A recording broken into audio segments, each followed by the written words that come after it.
पूर्णिया में 400 लोग पकड़े गए थे।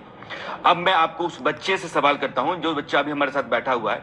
ये वो बच्चे हैं जो 600 से ऊपर लेकर चले। सीएमओ साहब के पास चलूं उससे पहले मैं इन बच्चों के साथ बात करना चाहता हूं। जो बच्चा हमारे साथ बैठा हुआ है, नाम तो मुझे नहीं पता है, लेकिन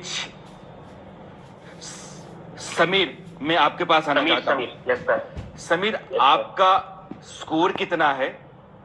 आपको सर मेरा स्कोर 618 है और मैं 4 साल से बहुत ही ज्यादा मेहनत कर रहा हूँ नीट के लिए, और इस साल जाके मैंने बहुत ज्यादा मेहनत करने के बाद 618 मार्क्स लाए। और पिछले साल भी मैंने दिया था और पिछले साल मेरे मार्क्स कम थे, लेकिन पिछले साल जो रैंक था 618 मार्क्स पे दूसरे लोगों का, वो 20,000 रैंक था, जो कि एक गवर्नमेंट मेडिकल कॉलेज के लिए मोर देन सफिशिएंट है। लेकिन इस साल सर 618 मार्क्स पे मेरे रैंक जो बन रहा है वो 60,000। अचानक पिछले साल कितना था? पिछले साल कितना बताया आपने?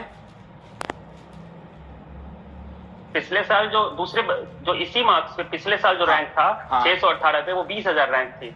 लेकिन इस साल देखो सर, इस साल 618 मार्क्स पे 60,000 रैंक है, तो ये अचानक से 40,000 बच्चे हर्ष, आपका स्कोर कितना है? आपका रैंक क्या है?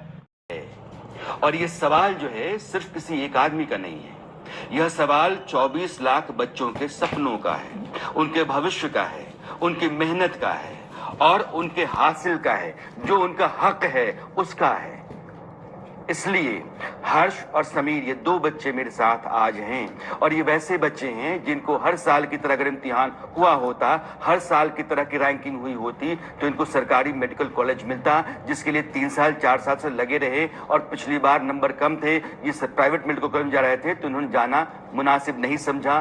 फिर से 1 साल मेहनत करके सरकारी मेडिकल कॉलेज के लिए अपनी रैंक को दुरुस्त करना ही जरूरी माना, और दोनों बैठे हुए हैं, दोनों निराश हैं, दोनों हताश हैं, और ऐसे बच्चे लाखों हैं।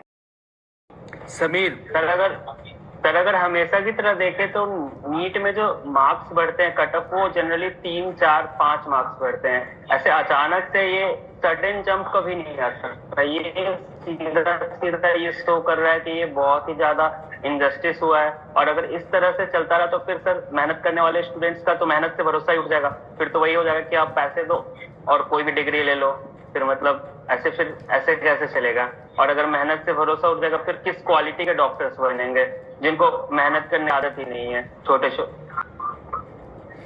ये जो फरेब है, ये संस्थाएं हैं। मैं फिर से कहता हूं, जब आप नकाब चढ़ा करके और ईमानदार बनने का फरेब करते हैं, तो आप दरअसल बहुत लोगों को धोखा देते हैं। एक चेहरे से उतरती हैं नकाबें कितनी, लोग कितने एक शख्स में मिल जाते हैं।